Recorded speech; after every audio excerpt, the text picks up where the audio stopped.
नमस्कार दोस्तों, आप सभी का स्वागत है। समीक्षा अधिकारी परीक्षा का सिलेबस क्या है, पाठ्यक्रम क्या है, वो इस वीडियो में मैं आपको समझाने वाला हूँ। बच्चों, कोई भी परीक्षा हो, अगर उसमें अच्छे सफलता सक्सेस पानी है तो उसका सिलेबस आपके दिमाग में क्लियर होना चाहिए।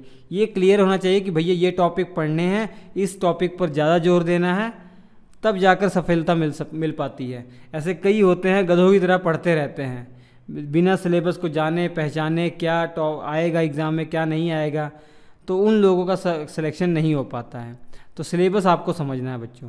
तो इस वीडियो में मैं आपको समीक्षा अधिकारी के लिए सिलेबस क्या है वो बताऊंगा, एग्ज़ाम पैटर्न क्या है वो समझाऊंगा। सबसे पहले अपने दिमाग में रखिए, इसमें दो चरणों में एग्ज़ाम होगा। पहले प्री होगा, फिर मेंस होगा। प्री आपका टोटल 200 नंबर का होगा, 200 मार्क्स का होगा, जिसमें प्री में पहला जो पेपर होगा आपका जीएस का होगा। जीएस का ये 140 नंबर का होगा, 140 नंबर का होगा, ठीक है। और 140 नंबर का होगा, 2 घंटे का इसमें समय आपको मिलेगा। 140 प्रश्न करने होंगे और 140 नंबर के ही होंगे। उसके अलावा सामान्य हिंदी के लिए 1 घंटे का समय मिलेगा आपको। 60 नंबर का ये पेपर होगा। तो टोटल जो नंबर हैं 200 नंबर के होंगे। तो इसमें सेफ स्कोर जो कट ऑफ माना जाता है, आमतौर पर जो ट्रेंड चलता आ रहा है, 125 से ऊपर ले आएंगे तो आपका समझ लीजिए सेफ स्कोर है, इसमें आपका प्री क्वालिफाई हो जाएगा। मोटे तौर पर बता रहा हूँ मैं। तो ये है। अब सामान्य अध्ययन में क्या पूछा जाएगा, सामान्य हिंदी में क्या होगा, ये भी मैं आपको बताऊँगा। तो प्री आपको समझ में आ गया। पहले प्री में क्या क्या होगा, ठीक है। और प्री 2 पेपर होंगे, दोनों ही ऑब्जेक्टिव होंगे, दोनों ही पेपर ऑब्जेक्टिव होंगे। अब समझ लेते हैं कि जीएस में आपसे क्या क्या पूछा जाएगा प्री वाले एग्ज़ाम में, और हिंदी में क्या क्या पूछा जाएगा। देखिए, प्री का जीएस का ये सिलेबस है। जीएस में सामान्य विज्ञान आपसे फिजिक्स, केमिस्ट्री और बायो ये पूछा जाएगा। और भारत का इतिहास, जिसमें प्राचीन, मध्यकालीन, आधुनिक भारत का इतिहास, और आधुनिक भारत के इतिहास में ही आपको भारतीय राष्ट्रीय आंदोलन ये विधिवत तरीके से पढ़ना है, ठीक है। उसके अलावा भारतीय राजतंत्र, अर्थव्यवस्था और संस्कृति, इसके बारे में अध्ययन करना है। इसके अलावा भारतीय कृषि, वाणिज्य और व्यापार से संबंधित जो आपको सिलेबस है वो कवर करना है। जनसंख्या, पर्यावरण और नगरीकरण भारत के परिप्रेक्ष्य में पढ़ना है आपको, ठीक है। विश्व के परिप्रेक्ष्य में नहीं, भारत के परिप्रेक्ष्य में पढ़ना है। इसके अलावा भारत का भूगोल, विश्व का भूगोल और जो प्राकृतिक संसाधन हैं उनका अध्ययन आपको करना है। और इसके अलावा जो करंट अफेयर की राष्ट्रीय और अंतर्राष्ट्रीय घटनाएं होती हैं वो आपको क्लियर रखना है। सामान्य बौद्धिक क्षमता से संबंधित प्रश्न आपसे पूछे जाएंगे। इसके अलावा उत्तर प्रदेश से संबंधित जो प्रश्न है, जैसे शिक्षा संबंधित, कृषि से संबंधित, उद्योग, व्यापार, रहन सहन, सामाजिक जो प्रथाएं हैं उनसे संबंधित जो प्रश्न हैं वो आपसे पूछे जाएंगे। ये जीएस का आपका सिलेबस होगा, ठीक है। और इसके बाद बच्चों, सामान्य हिंदी जो 60 नंबर का आएगा। जीएस आपका हमने बताया था, जीएस आपका 140 नंबर का आएगा, वो सिलेबस बता दिया। और सामान्य हिंदी प्री में ये 60 नंबर का आएगा। इसमें पहले ही बता दिया गया है कि 10 नंबर का विलोम आएगा, 10 नंबर का वाक्य एवं वर्तनी शुद्धि आएगा, 10 नंबर का अनेक शब्दों में एक शब्द कन्वर्ट करना वो आएगा, 10 नंबर का तत्सम एवं तद्भव शब्द आएगा, और 10 मार्क्स का विशेष और विशेषण आएगा। इसके अलावा पर्यायवाची शब्द 10 नंबर का आएगा। तो ये आपका बच्चों प्री का सिलेबस है, ये प्री का सिलेबस है। अब मेंस का सिलेबस देखिए, मेंस का सिलेबस समझने का प्रयास कीजिए। मेंस में कुल 3 पेपर होंगे। पहला जीएस का पेपर होगा, ये 120 मार्क्स का होगा, ये तो ऑब्जेक्टिव होगा। उसके अलावा दूसरा पेपर सब्जेक्टिव होगा, हिंदी निबंध का 3 घंटे का होगा, ये सब्जेक्टिव पेपर होगा। इसके बाद एक और सब्जेक्टिव पेपर होगा, सामान्य हिंदी एवं आलेखन। ये 2 भाग में बटा हुआ है। खंड 1, इसमें सब्जेक्टिव कुछ चीज़ें पूछी जाएंगी, मैं अभी आके बताता हूँ क्या पूछा जाएगा, वो 2.5 घंटे का होगा। इसके अलावा सामान्य शब्द ज्ञान एवं व्याकरण से संबंधित सब्जेक्टिव पेपर होगा आपका, ये आधे घंटे 30 मिनट का होगा। तो मेंस का सिलेबस ये 3 पेपर होंगे, तो मैं समझा देता हूँ क्या क्या होगा। देखिए,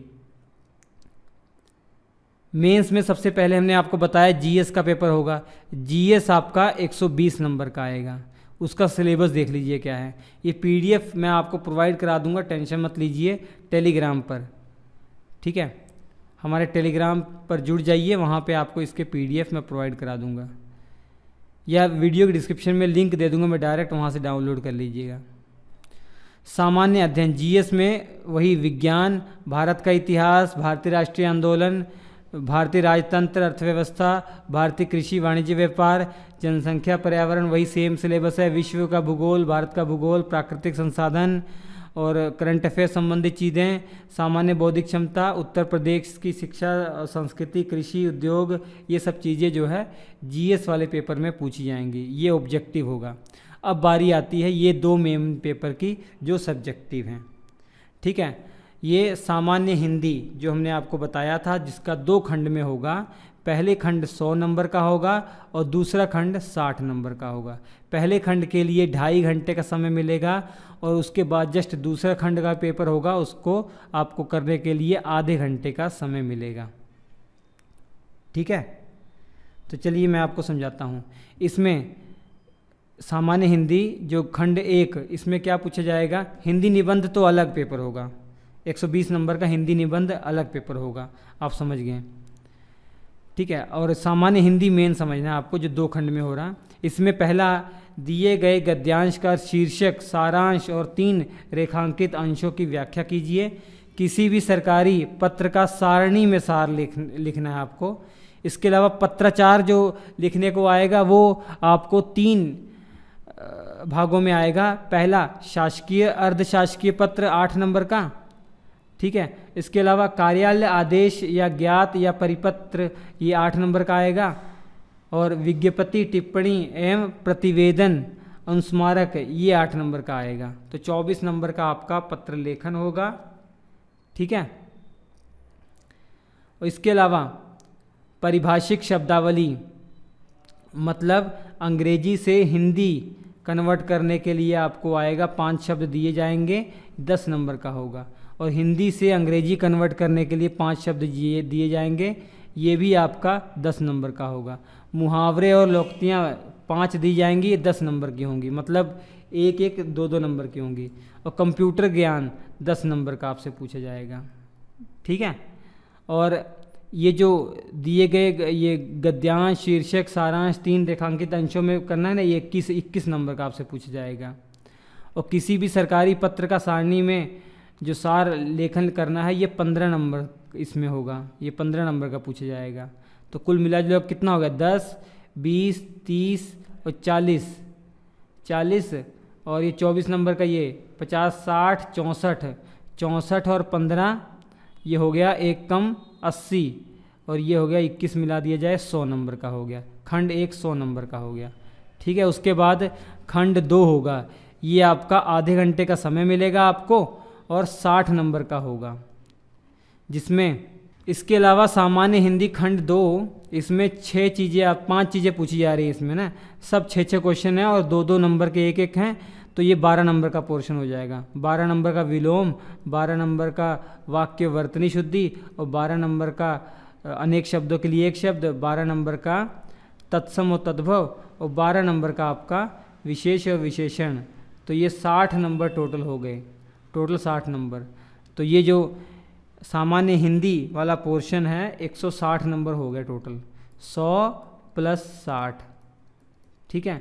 इसके बाद जो है वो हिंदी निबंध आपसे पूछा जाएगा। हिंदी निबंध 3 घंटे का समय मिलेगा, 120 नंबर का ये होगा, ठीक है। ऐसे आपको लिखने को आएगा, पहले ही बता दिया गया है किस किस क्षेत्र में आएगा, पीडीएफ में आपको प्रोवाइड करा दे रहा हूँ। पहला देखिए, जो साहित्य और संस्कृति, सामाजिक क्षेत्र, राजनीतिक क्षेत्र, इन क्षेत्रों में से आएगा, 600 शब्दों में लिखना पड़ेगा आपको।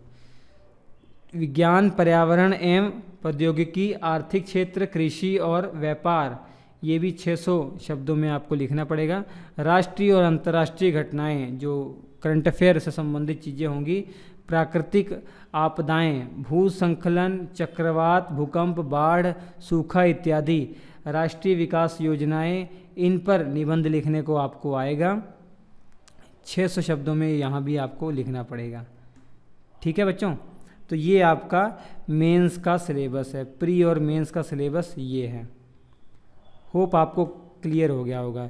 ये आपको बताया मैंने 3 घंटे का होगा और 120 नंबर का होगा, तो 3 प्रश्न होंगे 40-40 नंबर के। ठीक है बच्चों, तो टोटल मेंस आपका कितने नंबर का हो गया? 120 का जीएस हो गया, सामान्य हिंदी टोटल मिला के 160 हो गया और हिंदी निबंध 120 हो गया। तो टोटल आप देखेंगे 400 नंबर का आपका मेंस का होगा पेपर, 400 नंबर का मेंस का पेपर होगा। तो ये सिलेबस आप नोट कर लीजिएगा, क्योंकि एग्ज़ाम क्वालिफाई करना है तो सिलेबस आपके दिमाग में होना चाहिए।